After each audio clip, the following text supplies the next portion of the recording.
Baik, untuk soal selanjutnya kita bahas soal nomor 8. Nah, soal nomor 8 di sini masih berkaitan dengan gelombang stasioner ujung terbuka atau tertutup ya. Nah, adapun soalnya adalah gelombang stasioner ditimbulkan pada tali 2 meter. Berarti di sini panjang talinya 2 meter. Jika terbentuk gelombang sebanyak 5 gelombang dalam tali 2 meter tersebut terbentuk 5 gelombang ya. Dapat dituliskan kesimpulan sebagai berikut. 1. Letak perut ketiga dari ujung bebas 0,4 meter ya. 2. Letak perut ketiga dari ujung terikat 1,25 meter. Letak perut ketiga dari ujung terikat 0,5 meter.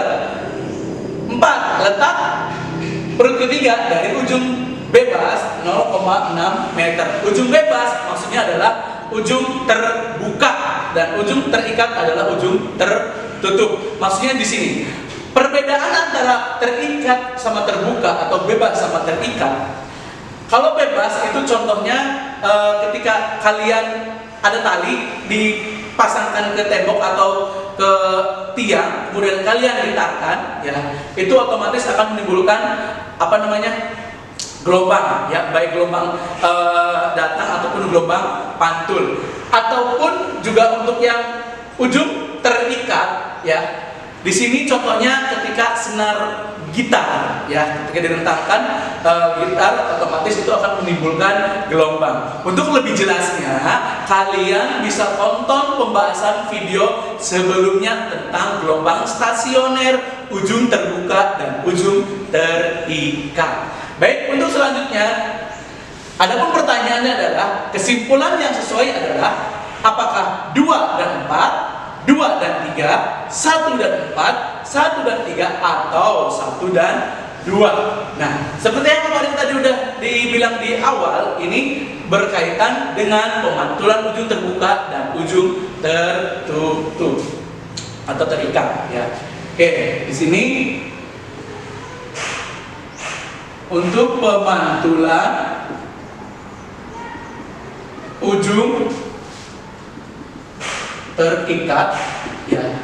Untuk pemantulan ujung terikat, di sini rumusnya Y2A sin KX cos omega T.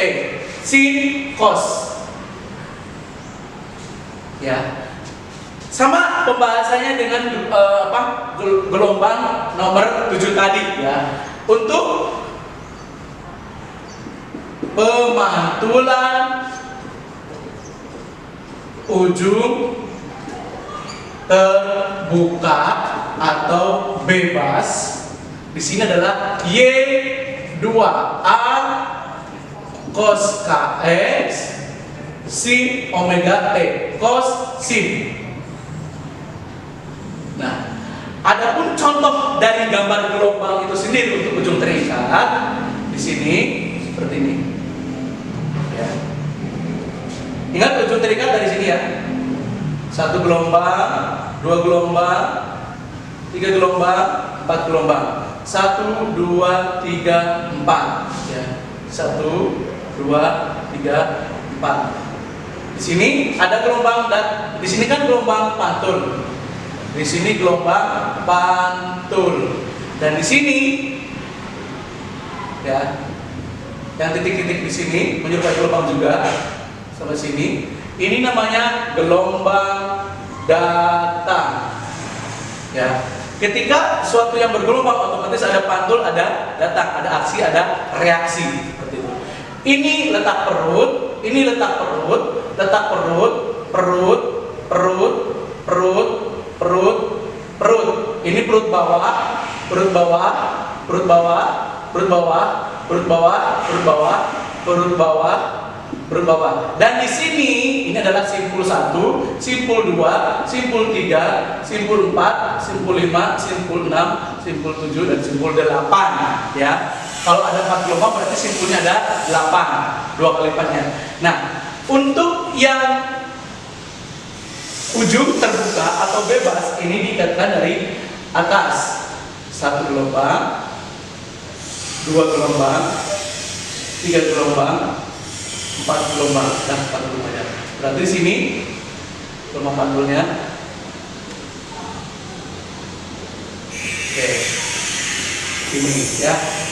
Ini perut pertama, perut kedua, perut ketiga, 4, 5, 6, 7, 8, 9. Oke, di sini perut bawah, perut atas, bawah, perut bawah, bawah. Di sini simpul 1, simpul 2, simpul 3, simpul 4, simpul 5, simpul 6, simpul 7, dan simpul 8. Ya. Nah, untuk mengetahui letak perut sama letak simpulnya, di sini yang pertama letak perut dari ujung pantul. Ini ujung pantul dan sini ujung pantul. Oke. Di sini rumusnya adalah PN ditambah 1 ya. Di sini 2N ditambah 1 dikali 1/4 dari panjang gelombang. Lambda adalah panjang gelombang. Oke. Nah, untuk letak simpulnya, letak simpul dari ujung pantul. Oke. Letak simpul dari ujung pantul di sini adalah S N plus 1. Berarti di sini setengahnya dari N lambda. Apa sih yang dimaksud dengan N? N di sini adalah bisa 0, bisa 1, bisa 2, bisa 3. Di sini N. Misal perut pertama ya, perut ke-1. Berarti di sini N-nya sama dengan 0. Perut kedua, berarti di sini N-nya sama dengan 1. Perut ketiga, berarti N-nya sama dengan 2. Perut keempat, berarti N-nya sama dengan 3, dan seterusnya. Kenapa? Lihat di sini. N plus 1, N plus 1. Berarti kalau misalkan di sini P-nya 3, berarti kan di sini N plus 1, berarti di sini N plus 1 sama dengan 3, berarti N sama dengan 3 dikurangi 1 sama dengan 2. Seperti itu.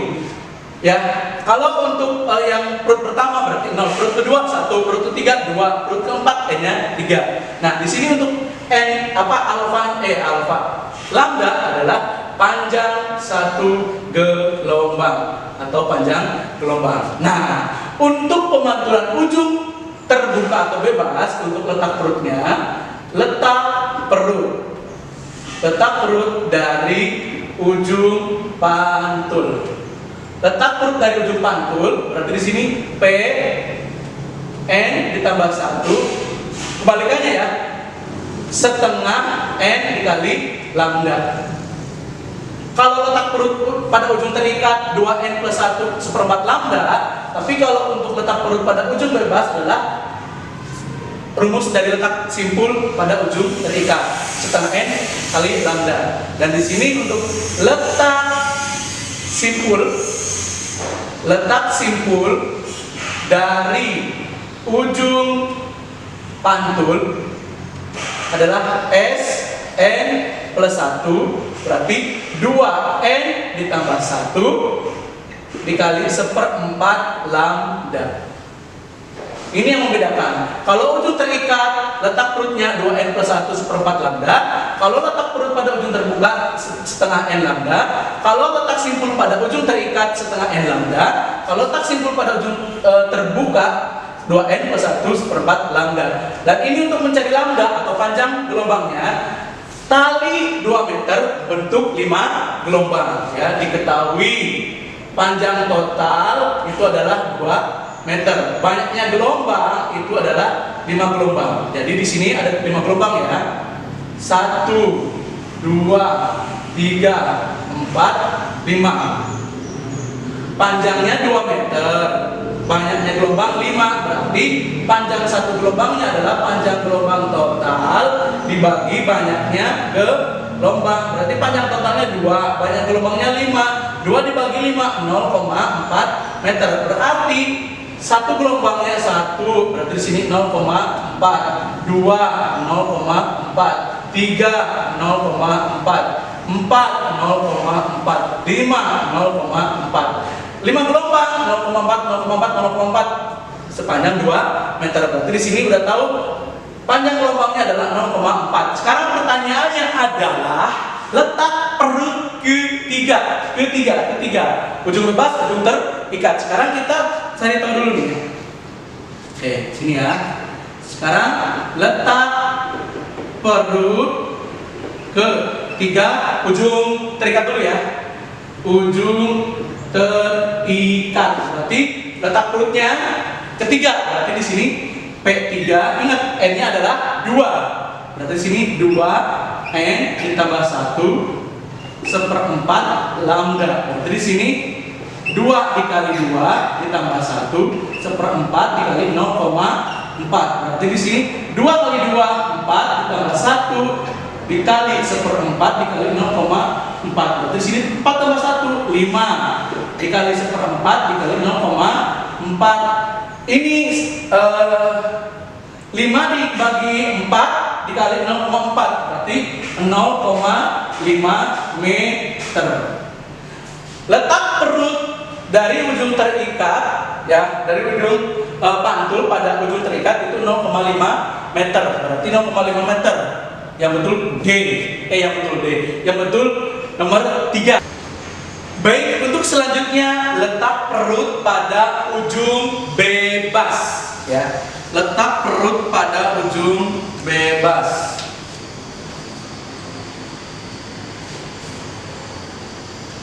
Letak perut dari ujung pantul pada ujung bebas ya. Berarti rumusnya pakai yang ini. Letak perut pada ujung bebas setengah N dikali lambda. P3 setengah N dikali lambda. N-nya di sini karena perut yang ketiga berarti 2. Berarti di sini P3 setengah dikali 2. Lambda atau panjang gelombangnya adalah 0,4 meter. 2 coret berarti tetap 0,4 meter. Ternyata jawaban dari letak perut untuk ujung terbuka atau ujung bebas adalah 0,4 meter. Kita cari letak perut ketiga dari ujung bebas 0,4 meter. Berarti yang benar adalah yang 1. Berarti 1 dan 3. Jawabannya adalah yang D. Berarti letak perut ketiga dari ujung bebas 0,4 meter dan letak perut ketiga dari ujung terikat 0,5 meter. Begitu untuk penjelasan nomor 8 terkait tentang pemantulan ujung terikat dan juga ujung bebas untuk mengetahui letak perut. Baik, untuk soal selanjutnya berikut ini. Baik, untuk soal selanjutnya kita akan bahas soal nomor 9 ya. Adapun soalnya, suatu gelombang stasioner memiliki persamaan Y 0,4 cos 4 pi X sin 12 pi T.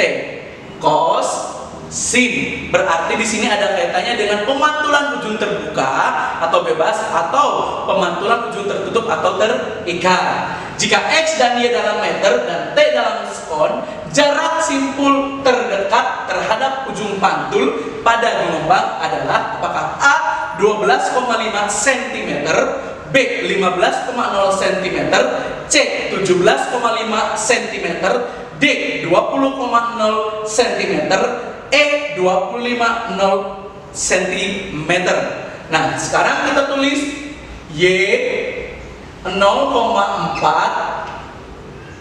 cos ya, 4 cos 4 pi X sin 12 pi T.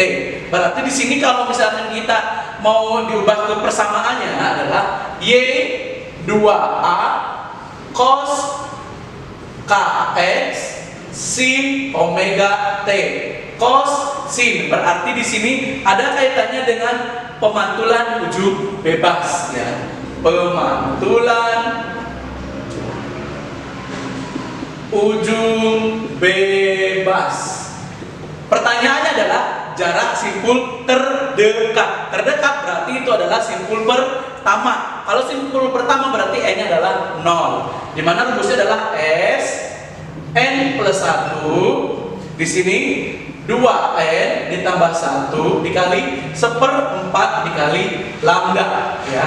Nah, sekarang untuk mencari lambda ini sendiri kita harus tahu dulu 0,4 sebagai 2A, 4pi sebagai K, 12pi sebagai omega. Berarti di sini diketahui 2A sama dengan 0,4 dan A-nya adalah 0,4 dibagi 2 adalah 0,2 meter. Berarti amplitudonya 0,2 meter. Kemudian K atau bilangan gelombang. K-nya adalah 4pi. Nah, untuk mengetahui panjang gelombang ada hubungannya dengan K, bilangan gelombang. K rumusnya adalah 2pi dibagi lambda. Untuk mencari lambda adalah 2pi dibagi K. Berarti di sini 2pi, K-nya berapa? 4pi. Coret. 2 dibagi 4, 0,5 meter. Ternyata panjang satu gelombangnya adalah 0,5 meter. Kita substitusikan ke rumus ini. Berarti di sini adalah S pertama ya, karena terdekat. S1 sama dengan 2 dikali 0. Ingat kalau 1 n-nya 0 ditambah 1 dikali 1/4 dikali 0,5 ya. Berarti 2 kali 0 0 tambah 1 1 dikali 1/4 dikali 0,5. 1 dikali 1/4 dikali 0,5 di sini adalah 0,125 meter. Tapi pertanyaannya adalah dalam bentuk sentimeter. Berarti dirubah meter ke sentimeter. 0,125 dirubah ke meter berarti dibagi apa? Dikali 100. Berarti di sini 12,5 cm. Berarti jarak simpul terdekatnya adalah S1-nya adalah 12,5 cm. Jawabannya adalah yang A, seperti itu. Oke, mudah-mudahan paham untuk pembahasan soal nomor 9. Untuk soal selanjutnya berikut ini. Baik, untuk soal selanjutnya kita bahas soal nomor 10 ya. Sepertinya soal nomor 10 di sini masih berkaitan dengan soal nomor 9 dan soal nomor 8 tentang gelombang stasioner. Adapun soalnya, suatu gelombang stasioner merambat dengan persamaan simpangan 6 sin 2pi x cos pi t. Berarti di sini ada sin, ada cos. Berarti di sini ada kaitannya dengan pemantulan ujung terikat ataupun ujung terbuka. Y dalam meter, T dalam sekon. Pertanyaannya, letak simpul keempat dan kelima berturut-turut adalah apakah A 1 meter dan 0,5 meter, B 1 meter dan 1,5 meter, C 1 meter dan 2,5 meter, D 1 meter dan 2,5 meter, atau yang E 1,5 meter dan 2 meter. Sekarang kita tulis persamaannya. Diketahui Y 6 sin 2pi x cos pi t. Berarti di sini kalau kita ulang ke persamaan simpangannya, Y 2a sin kx cos omega t. Berarti di sini 6 sebagai 2 amplitudo, 2pi sebagai k, pi sebagai omega. Di sini sin, di sini cos. Berarti di sini ada kaitannya dengan pemantulan ujung terikat. Ya, berarti di sini pemantulan ujung terikat. Nah, sekarang pertanyaannya apa? Letak simpul. Untuk letak simpul sendiri, kalau pada pemantulan ujung terikat itu rumusnya adalah S n plus 1. Berarti di sini setengah ya dikali n dikali lambda ya. Nah, ingat n di sini kalau misalkan simpul pertama berarti n-nya 0, simpul kedua n-nya 1. Pertanyaannya adalah simpul keempat dan ke-5. Sekarang kita nyari lambda dari di sini udah diketahui 2A-nya sama dengan 6 ya. Diketahui 2A sama dengan 6, berarti A-nya sama dengan 6 dibagi 2, 3 meter. Berarti lambdanya itu 3 meter, bukan 6 meter. Sebetulnya tidak ada hubungannya, tapi di sini sebagai informasi aja bahwa amplitudenya bukan 6 meter tapi 3 meter. Nah, untuk selanjutnya K-nya di sini diketahui 2 pi. Nah, untuk K-nya di sini ada hubungannya dengan lambda, di mana rumus K di sini adalah 2 pi dibagi lambda. Ingat, 2 pi dibagi lambda ini adalah rumus. Berarti untuk mengetahui lambdanya, berarti di sini 2 pi dibagi K. Berarti 2 pi, K-nya sendiri berapa? K-nya sendiri adalah 2 pi. Berarti 2 pi dibagi 2 pi 1 meter. Nah, ternyata panjang satu gelombangnya adalah 1 meter. Nah, baru tinggal disubstitusikan nih. Pertanyaannya, simpul keempat dan simpul ke-5. Yang pertama, simpul ke-4. Berarti kalau simpul ke-4 ini adalah 3. Tinggal disubstitusikan, berarti S4 setengah N ini adalah 3. Lambdanya adalah 1. 3 dikali 1, 3 dibagi 2, 1,5 meter. 1,5 meter berarti antara D ataukah E. Sekarang tinggal mencari simpul ke-5 ya. Di sini simpul ke-5 berarti N-nya adalah 4. Berarti S5 berarti setengah, N-nya adalah 4. Lambdanya adalah 1. Berarti 4 dikali 1, 4 dibagi 2, 2 meter. Ternyata simpul ke-5-nya adalah 2 meter. Berarti jawabannya yang benar adalah yang E. Seperti itu. Untuk nomor 10 jawabannya adalah E. Simpul ke-4 letaknya 1,5 meter dan simpul ke-5 letaknya 2 meter. Berikut soal selanjutnya.